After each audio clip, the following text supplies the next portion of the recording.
ha habido algo que no se ha grabado y bueno, lo voy a decir ahora, ¿no? Y es que en esta sección del Evangelio de San Mateo hay 10 milagros de Jesús, el 10 es el número de la plenitud, de la totalidad, y en esos 10 milagros de Jesús se emplea mucho el verbo tocar, porque siempre Jesús aborda situaciones de personas que están en estado de impureza ritual, bien leprosos, bien una mujer hemorroísa, y entonces es llevar el toque sanador de Dios sobre aquellas personas para transmitirles esa pureza. Y además la cita de Isaías 53, donde se ve que Jesús carga con nuestros pecados y con nuestras miserias, con nuestros dolores. Se libera para que pueda salir volando, con lo cual es una idea preciosa de redención, como por la sangre de uno queda libre el otro. Bueno, pues aquí lo vemos, al Señor cargando con nuestras dolencias. Esto es tan bonito y tan consolador para nuestra oración, porque quiere decir que cualquier cosa que nosotros pasemos o cualquier sufrimiento que nosotros tengamos, te vas a la capilla de la adoración perpetua, le dices, Dios mío, dame un abrazo que tú me entiendes, y ala, corriendo. Eso es. Eso le digo yo, así algún día que estoy un poco más quemaejo, si se me ha cruzado el cable o lo que sea, tal, llego al Santísimo y digo, Señor, no estoy para hablar mucho, dame un abrazo, pero de los gordos, y ya está, y el Señor te da el abrazo, y eso es una maravilla, cierra los ojos y se ha terminado. Eso es, penas ningunas. Teniendo al Señor, eso se soluciona todo. Pero además, aparece en mitad de esta sección narrativa el milagro de la vocación de San Mateo. Pensad que San Mateo era un cobrador de impuestos, telonés, que se dice en griego. El sistema de impuestos de época romana era un sistema de impuestos abusivo, porque los impuestos se sacaban a concurso y se especulaba con el precio de los impuestos, un poquito como con la luz hoy día, igual.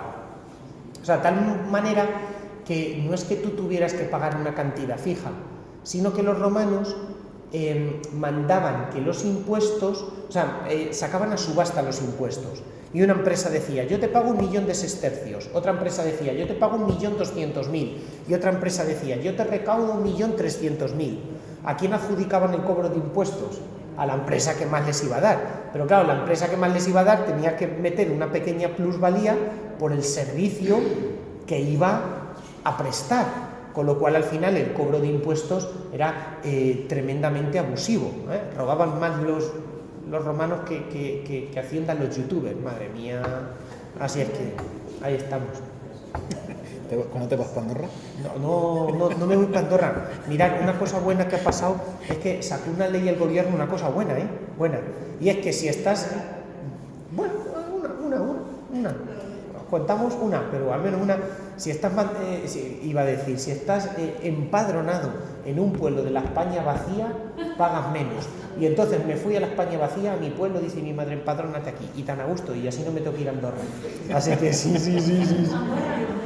Andorra no. Recapitula un poquito porque hemos empezado a grabar tarde y retoma. Bueno, entonces, entre estos milagros de sanación encontramos la sanación espiritual del propio San Mateo o Leví.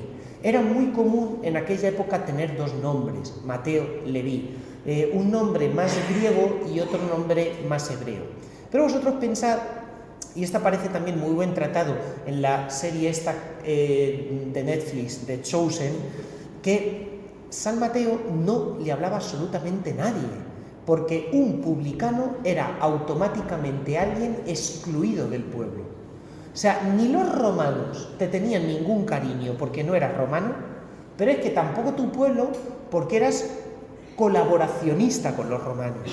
De tal forma que estabas acostumbrado a que, o sea, ni siquiera nadie podía comer contigo, porque si comía contigo se volvía impuro.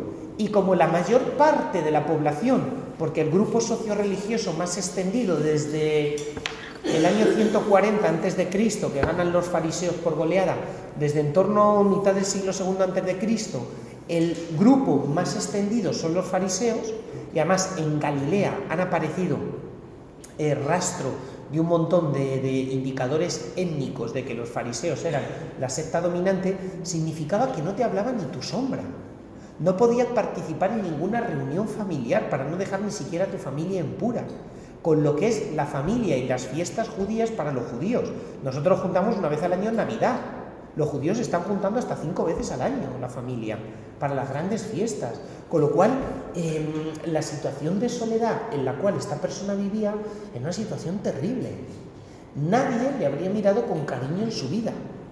Y estando en Cafarnaún es cuando el Señor llega y le dice: sígueme.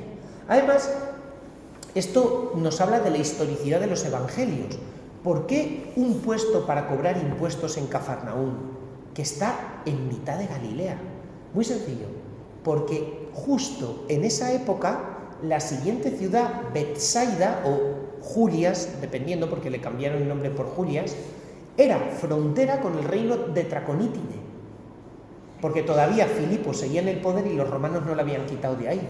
Con lo cual, Cafarnaún era el primer pueblo de Galilea y tenías que pagar impuesto.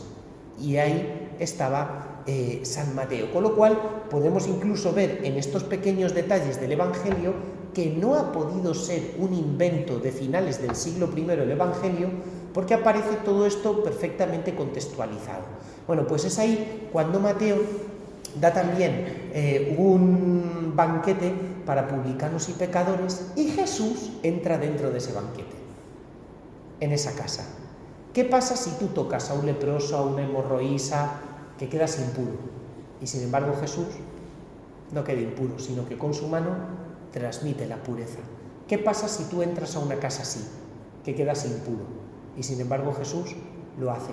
O sea, por todo lado vemos cómo el Señor rompe las barreras, pero rompe las barreras por pura misericordia. O sea, tremendo. Lo cual ocasionaba un escándalo grande, un escándalo tremendo. Y es San Mateo el que más se fija en esto por una razón, porque San Mateo es judío y está escribiendo para judíos. Y de hecho, él se convierte en Cafarnaún, pero es que en Cafarnaún Jesús vivió 3 años de su vida pública. Actualmente, cuando visitas la ciudad de Cafarnaún, te enseñan la casa de Jesús y la casa de San Pedro, donde entre los restos arqueológicos hay incluso grafitis de los primeros peregrinos que pedían intercesión a San Pedro o rezaban a Jesús. Y entre esos grafitis han aparecido una cantidad de grafitis en arameo, señalando que había población local de Cafarnaún convertida al cristianismo. Dicho en otras palabras, Mateo no fue solo. ¿Ves qué bonito? Con lo cual, ahí se ve. Y si fue Mateo con sus amigos, entendemos que no era precisamente el sector más querido de Cafarnaún el que se acercó al Señor y al Evangelio. Esto es tremendo. Bueno, pues una vez que aparece tanto la sanación física como la sanación espiritual, comienza el segundo discurso de Jesús. El primero había sido el discurso en la montaña, que era el discurso de las bienaventuranzas, de la ética del reino, pero el segundo discurso de Jesús se le llama el discurso misionero, porque en esa gran homilía que está en el capítulo 10, lo que Jesús hace es decirle a los suyos cómo tienen que misionar y cuáles son las características de un misionero. Pero ¿cómo comienza este discurso? Con una acción. Jesús llama a los 12. Pasa toda la noche en oración y cuando baja de la montaña, dice, se compadecía de la gente porque andaban como ovejas que no tienen pastor. Este verbo es muy importante porque en el Evangelio de San Mateo el verbo splangizomai o tener compasión y misericordia designará siempre cuáles son los sentimientos internos del corazón del Señor. Pero además hay otra cosa. Estamos muy acostumbrados a pensar que el Mesías en la concepción judía tenía que ser de la casa de Judá, de David, Mesías real, que restaurara la monarquía en Israel, de la tribu de Judá. Pero no solo, porque si nos vamos, por ejemplo, al profeta Ezequiel, el profeta Ezequiel era sacerdote. Y entonces, cuando uno lee a Ezequiel, tiene la misma sensación de estar leyendo, por ejemplo, a San Claudio de la Colombière, a Santa Margarita María de Alacoque, los grandes videntes del corazón de Jesús, a Santa Faustina Kowalska. Sabéis que cuando se revela el corazón de Jesús a Santa Margarita, a Santa Faustina Kowalska, le dice que le duelen los pecados del mundo, pero especialmente los pecados de las almas consagradas. Claro, o sea, una persona que está especialmente consagrada a Dios, o vosotros que estáis muy cercanos a Dios, en el concepto de pecado no hay democracia. Le duele a Dios mucho más un fallo nuestro que un fallo de uno que ni conoce a Dios, ni sabe quién es, ni catapum chimpún. Bueno, entonces, Ezequiel es sacerdote. Entonces, aparece profundamente dolido porque ve que el extravío del pueblo de Israel es culpa de los pastores. Y entonces tiene una parte que es la central en el libro del profeta Ezequiel, que son los oráculos contra los pastores. Tremendos. Se te pone la carne de gallina cuando los lees. Yo procuro esa parte no tocarla, porque va contra mí. No, es broma. En el oficio de lectura de los sacerdotes también se lee. Pero lo más bonito es que ante el fracaso de los pastores de Israel, que ha llevado al pueblo de Israel al exilio, el profeta Ezequiel, Dios le revela una cosa. En adelante se terminó. Yo mismo, Dios, voy a pastorear a mi pueblo. Yo seré un nuevo David que pastorea a mi pueblo, porque recordad que David era pastor. Entonces aparece la concepción de que cuando aparezca el Mesías será pastor. Entonces, cuando Jesús dice se compadeció de ellos al final de esta serie de 10 milagros porque andaban como ovejas que no tenían pastor, atención, porque nosotros, lectores un poquito más distraídos, decimos, pues mira qué bonito. No, pero para un judío que conoce bien el Antiguo Testamento, porque Mateo escribía para los judíos, decía, Alá, Ezequiel 36, Dios mismo va a ser el pastor de su pueblo, porque en la serie de milagros que ha aparecido, claro, que Jesús mismo es pastor y que es Dios. Y entonces ahora se va a cumplir esta profecía de pastor. Pero además escoge 12, lo cual implica la restauración ¿de qué? De las 12 tribus de Israel. En la época de Jesús ya no había 12 tribus. Jacob tuvo 12 hijos, 12 tribus de Israel. Pero ¿qué pasó en el año 722 antes de Cristo? Antes de Cristo, 722, que el rey Sargón II de Siria conquista todo el reino del norte. Bueno, lo había conquistado Tiglat-Pileser III, Sargón termina la traca final. Y desaparecieron 10 tribus de Israel de golpe, enteras, 10. Solo queda viva la tribu de Benjamín y la tribu de Judá. Y si leéis al profeta Isaías, al profeta Jeremías, al profeta Ezequiel y a todos, porque aquí es el común denominador de los profetas, en la época mesiánica, ¿qué iba a suceder? Que Dios restauraría y reuniría de nuevo a las 12 tribus de Israel. ¿Qué hace Jesús? Escoger 12 apóstoles. El número es importantísimo. Para restaurar otra vez el nuevo Israel. Pero atención, porque hasta este momento Jesús ha curado, ha expulsado demonios y ha predicado. Estos 3 verbos son las mismas acciones que Jesús le manda realizar a sus discípulos. ¿Qué quiere decir eso? Que hay una continuidad perfecta entre Jesús y los discípulos. Ese eslogan ya un poquito trasnochado, que es propio de la herejía modernista a principios del siglo XX, lo así y compañía, Cristo sí, Iglesia no, o Cristo predicó el reino, luego vino la Iglesia, no tiene sentido desde el Evangelio de San Mateo, porque la misma autoridad de la que Cristo está revestido pasa a la Iglesia, las mismas acciones de Cristo son las que pasan a la Iglesia.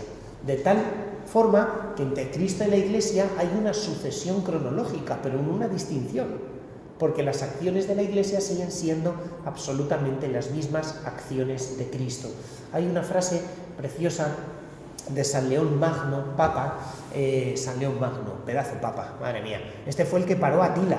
Lo que no pudo el emperador romano, Atila, el de los hunos, San León Magno salió con su caballo a las murallas de Roma. ¿Qué le diría Atila? Que pilló y se dio media vuelta. Y no tomó Roma, ¿eh? Esos eran hombres ahí, bueno. Entonces, San León Magno, si digo, ¿qué le diría? Yo qué sé, a lo mejor, no sé, digo, a lo mejor era supersticioso y le amenazó con yo qué sé, una pandemia, yo qué sé, no sé. Bueno, la historia es que San León Magno dice: cuanto había de visible en la vida de Cristo ha pasado al poder invisible de los sacramentos. Analizad esta frase. Cuanto había de visible en la vida de Cristo, que tú a Jesús lo podías tocar, te acercabas, te curaba, todo este poder del cual hemos hablado, ha pasado a la fuerza invisible de los sacramentos. O sea, entre Cristo y los sacramentos hay una unión, porque en los sacramentos sigue actuando la humanidad de Jesús como causa eficiente y física de nuestra salvación. Es tremendo, es tremendo.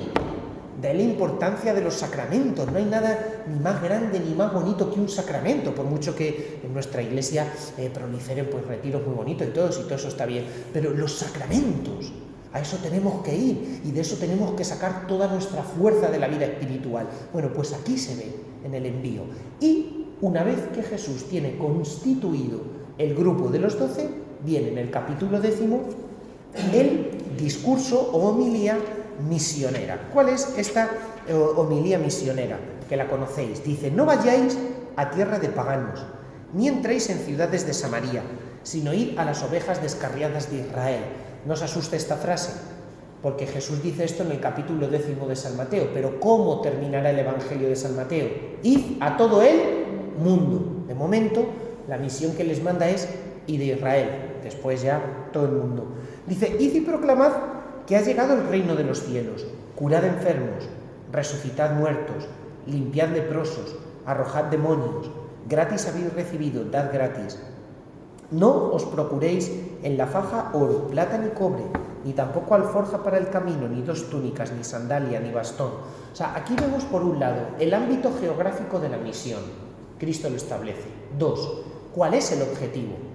Proclamar el reino. ¿Y qué es el reino? El señorío universal de Cristo, en todo. Ante el nombre de Cristo, demonios, enfermedades, todo sale huyendo, porque todo se somete a Cristo, ¿eh? Esto es muy bonito. Y finalmente, no simplemente se da el objetivo de la misión, sino cómo tiene que desarrollarse esa misión, en pobreza y confianza en la providencia. Generalmente, cuando uno emprende en la vida algo, una fase importante es la de la planificación y el procurarte los medios para que eso pueda ser así. Bueno, el Señor más bien nos llama a despojarnos.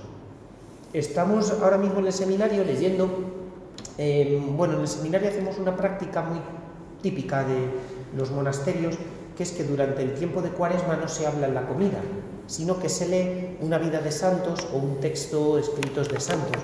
Y estamos leyendo la vida del Padre Llorente. No sé si conocéis algo.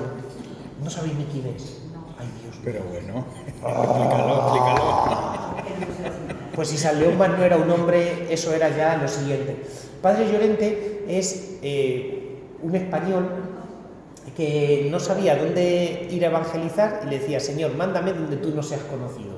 Entonces, a mitad del siglo XX, inicio del siglo XX, él dice: ¿dónde Jesús no es conocido? Descubre que no hay ninguna parroquia católica en el círculo polar y se va al Polo Norte a evangelizar. Él está en León y entonces es curioso porque en invierno, para acostumbrarse, dormía en León con las ventanas abiertas para aprender a soportar temperaturas de 40 grados bajo cero. Impresionante. Entonces, él tiene un libro de Padre Llorente. Segundo Llorente. Tiene un libro muy chulo que es cartas, 40 años en el círculo polar. 40 años en el cartas círculo polar. Desde Alaska. Eso es. Y entonces él va al norte de Alaska, entonces es tremendo porque te va contando todo, ¿eh? De hecho, además, es uno de los pocos sacerdotes. Sabéis que los sacerdotes no podemos militar en política, pero este es uno de los pocos que obtuvo permiso de la Santa Sede, porque cuando Alaska empieza a formar parte de Estados Unidos ya lo era, pero quieren que sea un estado aparte, no encuentran quién pueda ser gobernador de Alaska, porque eran esquimales, los pobrecillos, pues un poco paletillos, tal. Y en cambio, segundo Llorente, el español, sabía inglés y se conocía Alaska de ir recorriendo todo el círculo polar con avión, hidroaviones de esos, trineos, por todos lados. Entonces sabía qué ríos se congelaban, dónde se podía hacer un puerto, dónde podía pasar un barco. Y Estados Unidos quería construir en Alaska, entonces recibe permiso del Papa para ser gobernador de Alaska, sin ni siquiera ser norteamericano ni nada, lo cual le valió muchos problemas, porque su obispo se le ponía celoso. Claro, tú imagínate que tú eres obispo y tu cura es gobernador del estado. El obispo tiene que estar siempre un poco así por encima. Entonces, bueno, celillos y todas esas cosas. Así que después de ser gobernador de Alaska 4 años y tener que estar en los despachos de Washington yendo y viniendo de Alaska, le dijo al Papa: tú rumba, ahora yo me ordeno para ser cura, la política no es lo mío. Pero en uno de los pocos casos, hay 3 casos en la historia donde le han pedido a un cura que milite, porque se lo pidieron y siendo español. Fijaos que torpes somos de nuestra propia historia, pero claro, decir que un cura llegó a gobernador, pues tú imagínate, ¿no?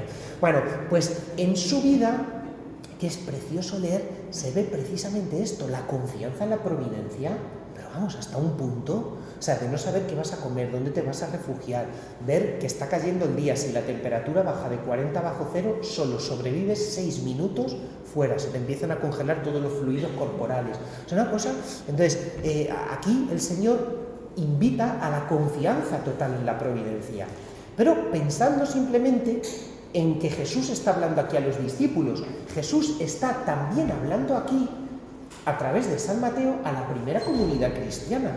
Cuando un cristiano se convertía, siendo de familia judía, automáticamente era desheredado y expulsado de su casa. De hecho, en los escritos rabínicos del siglo I, a los cristianos conversos del judaísmo se les llama minim. Minim en arameo significa herejes. Y lo perdían todo. Entonces, vosotros pensad que estas palabras, desde el punto de vista intradiegético, se dice así, dentro de la diégesis o del relato, son las que Jesús dirige a los apóstoles. Pero desde el punto de vista extradiegético, por primera vez la están escuchando donde se está leyendo este evangelio, y es en una comunidad judía donde los pobres están siendo perseguidos. De hecho, se recrudece a partir del versículo 16 el mensaje de Jesús, porque en este discurso misionero dice: mirad que os envío como ovejas en medio de lobos. Y empieza a hablar: cuidado con la gente, os entregarán a los tribunales, os azotarán en las sinagogas, os harán comparecer ante reyes y gobernadores por mi causa. De hecho, este texto tiene un montón de conexiones terminológicas con el último discurso que dará Jesús en Mateo 24, el llamado discurso apocalíptico o del final de los tiempos, donde dice que precisamente en el final de los tiempos se recrudecerá la persecución contra los cristianos. Por lo tanto, ¿a qué está invitando el Señor en el discurso misionero? A llevar la cruz, a compartir la misma suerte que Él.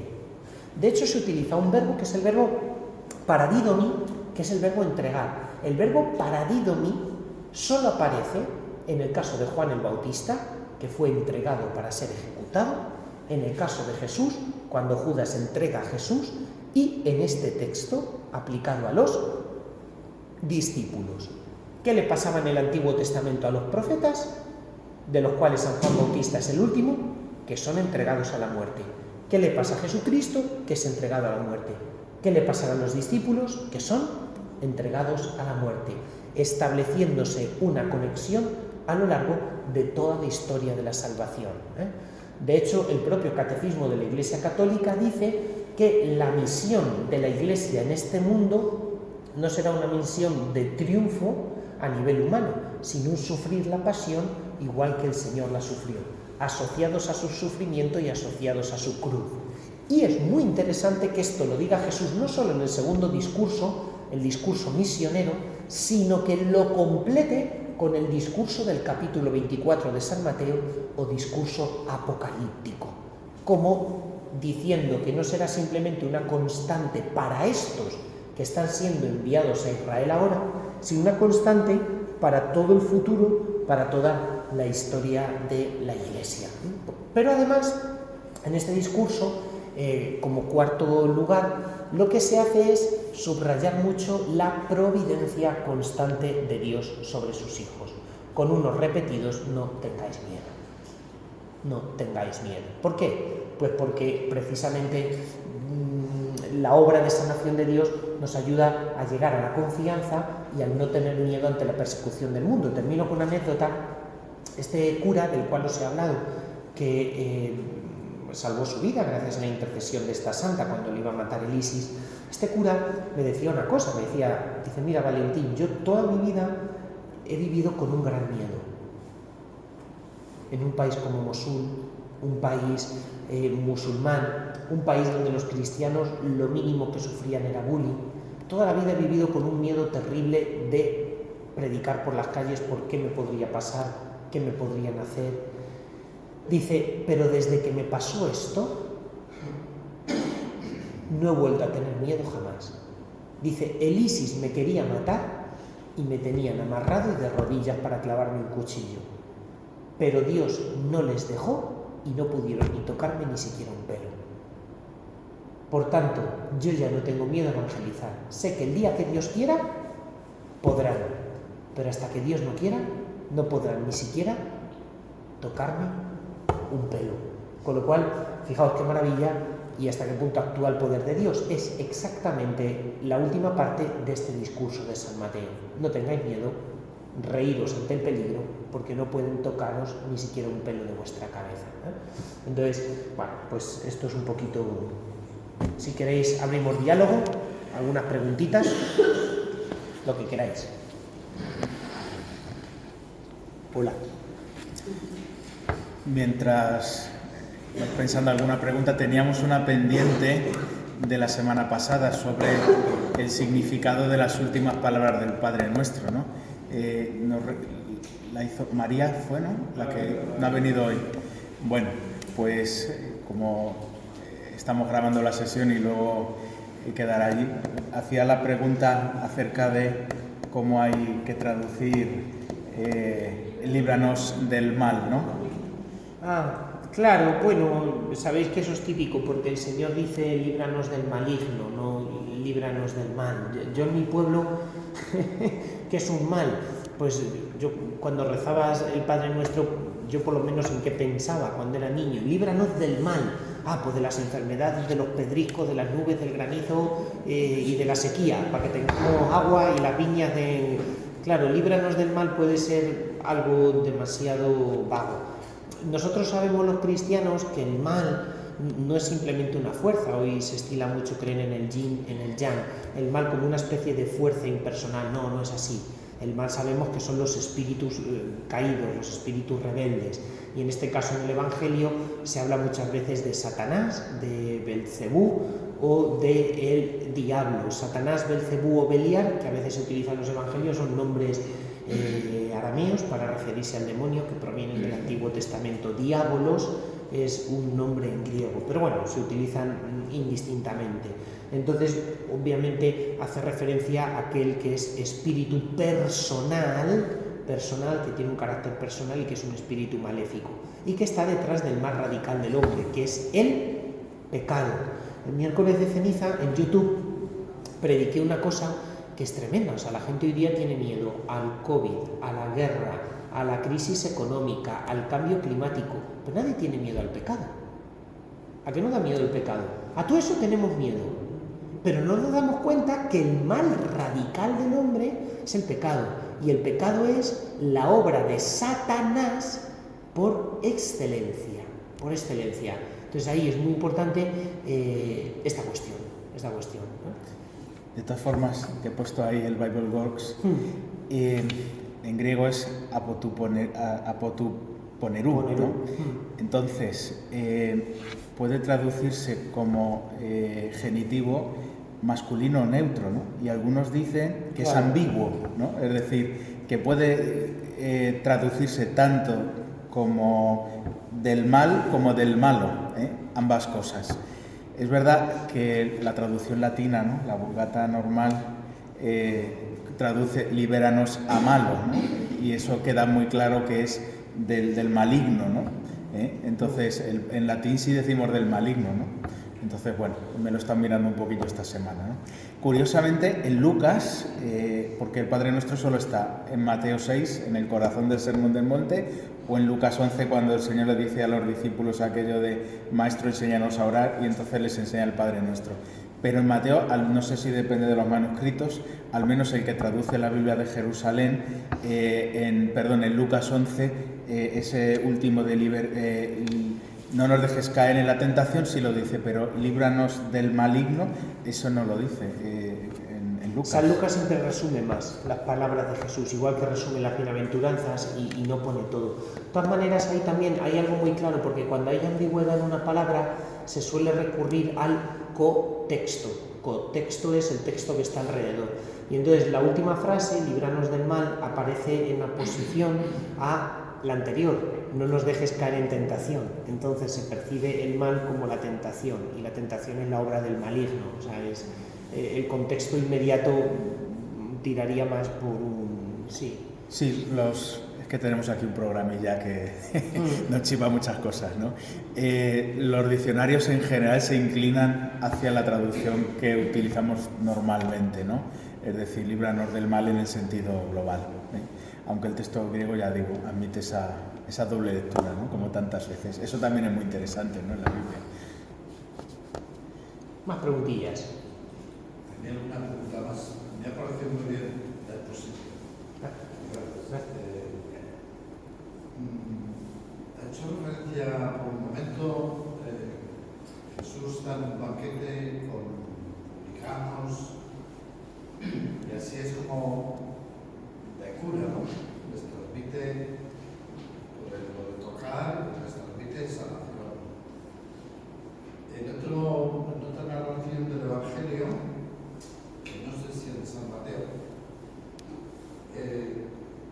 describe el reino de los cielos. Hay un banquete al que el Señor invita a todos, y hay uno de los comensales que no lleva el vestido adecuado De fiesta y lo echan para afuera. Y es expulsado, ¿no? Vale, para los que están online vamos a repetir la pregunta. Entonces, nos hace una pregunta acerca de la expresión el traje de fiesta, ¿no? Eso pertenece al discurso escatológico, ¿no? Pero claro. No puedes anticipar algo.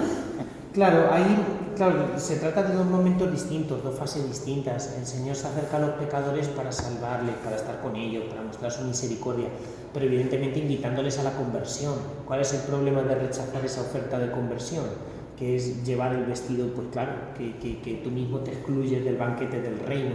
Pues siempre se utiliza la idea de banquete de bodas para hablar de la esponsabilidad con Cristo, y esto aparece mucho en el Evangelio de San Mateo, y al final del reino de los cielos, del paraíso. Y entonces, claro, ahí evidentemente si uno no acepta la conversión, o sea, el Señor se abaja a comer con los pecadores, pero luego hace falta responder con la conversión de vida, como lo hizo San Mateo y como lo hizo la comunidad de Cafarnaúm que se reunía en torno a él. Eso es. Yo quiero hacer una reflexión, que cómo el Señor quiere que utilicemos las facultades intelectuales que nos ha dado, ¿no?, para ver su obra, porque si nos lo explicáis así, pues lo vemos claro, cómo se transmite el poder de Jesús a la Iglesia, a sus pastores. O sea, una vez que nos lo explicáis así, decimos, claro, pero qué maravilla cómo se ha construido por parte de la Iglesia, asistida por el Espíritu Santo, cómo se ha construido. Totalmente. ¿Sí? Totalmente. O sea, es como que él ha actuado y lo ha explicado veladamente, pero ha querido que nosotros... Y además San Mateo es muy fuerte porque dice, le dio su autoridad, exusía, que es una palabra muy heavy en griego. O sea, porque la autoridad de Jesús en los milagros siempre va ligada a su naturaleza, que es divina. Porque exusía en griego es autoridad, pero usía, sin el ex, es naturaleza. Y entonces dice, cuando les da a sus discípulos su exusía, es una palabra muy gorda, teológicamente hablando. Sí, la tremendo. a su espíritu. O sea, pero hasta que la Iglesia ha llegado a eso y lo ha comprendido, Bueno, yo creo, sí, minuto cero, o sea, me refiero que sí. Bueno, con el paso del tiempo crecemos en el conocimiento y en la inteligencia del depósito revelado, claro que sí, pero desde el momento cero, claro, los discípulos entendían que estaban revestidos de la autoridad del Señor, hasta tal punto que en muchos casos ni siquiera, esto es curiosísimo, en los Hechos de los Apóstoles, cuando hay milagros, a veces los discípulos rezan al Señor y otras veces directamente en el nombre de Cristo imprecan a la enfermedad para que se vaya, lo cual es una concepción de estar revestido absolutamente de la misma autoridad que tiene Cristo. O sea, porque es curiosísimo que todos los profetas en el Antiguo Testamento rezan para hacer un milagro. Jesús no reza, porque Él es Dios. Y los discípulos se les ve dudar. A veces rezan y otras veces no. Otras veces sencillamente en el nombre de Cristo, pero sin rezar, en el nombre de Cristo, y dan la orden. Lo cual es una conciencia muy viva de tener la misma autoridad de Cristo. Me he leído un libro al respecto buenísimo, está todo en inglés, la autora es Mary Healy, que el Papa la ha nombrado de la Pontificia Comisión Bíblica, que se llama Healing, el libro tal cual, sanando, bringing the mercy of God, llevando la misericordia de Dios to the world, o algo así. Voy a echar una foto y lo voy a poner en Instagram. O sea, pedazo de libros. Por si lo queréis ver mañana. Bueno, un poco ahí se entrena uno. Google Translator. Google Translator. Eso. Una cosa, esto Sí. lo he pillado. Cuando les manda las tres cosas a los apóstoles, ¿verdad? Curar, expulsar demonios y predicar. Predicar. El verbo predicar además se dice kerizo en griego, de donde viene kerigma en español, que es esa síntesis de la fe cristiana.